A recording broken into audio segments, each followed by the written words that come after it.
until she got an extension. Now she wants an apology. So, Kathy, you did get that extension. Remember, last time we had you on, there was some concern whether you would. How much is that extension for?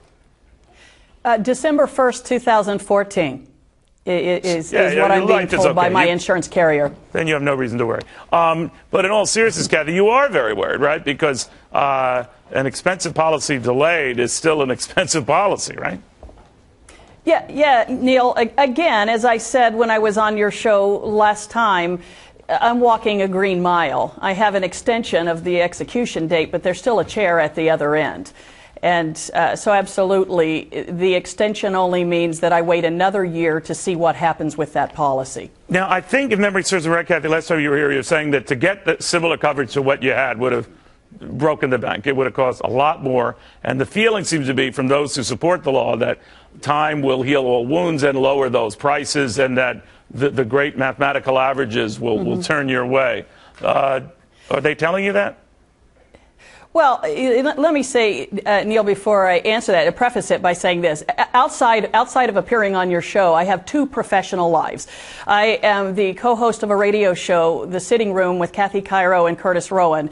And as my co-host says, when you're talking about wounds, is that the one that pulls the trigger doesn't feel the pain.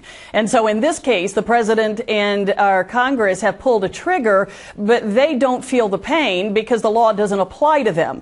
I'm one of 6 million that feel the pain. So the question as to whether the wounds will be healed is equally measurable by what are we going to do to heal the pain. Now, to the President's credit, he gave the insurance companies 1 year extension before they had to comply with the Obamacare laws. But at the end of that year, if I'm still in pain, what do we do then?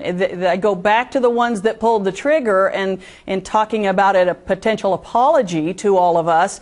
What good is that apology if I'm still in pain? And by the way, well, he granteth, it doesn't mean that insurance companies take it. It's up to the insurance companies and various state commissioners to go ahead and say, all right, we'll grant that extension. A lot of them were so knee-deep in this and they couldn't do so. So you're actually, in a weird way, Kathy, one of the lucky ones, but in a weird way as well. I recognize that. Yeah, I guess what I'm asking you is that you mentioned the President, there's no pain for him and no pain for some of the entrenched Democrats on this who push this. But there is pain for some of these vulnerable Democratic congressmen and senators on this. And that is the big worry, that this is boomeranging on them and they're going to feel it, right? Right, and I would hope so. I would hope so. You know, my other professional life, Neil, is that I'm a realtor, and I sell houses for a living. I've done it for almost 20 years, and in that 20 years, in between that and being a mother, I've made a lot of mistakes, and so I've apologized a lot. And so there are three components to an apology, and number one is to own the mistake you made. Number two is to apologize to it, and number three is, to the degree you can, make it right to the person. If I make a mistake on my job, I go to my client and I say, hey, I screwed up. What can I do to fix it? I apologize to you.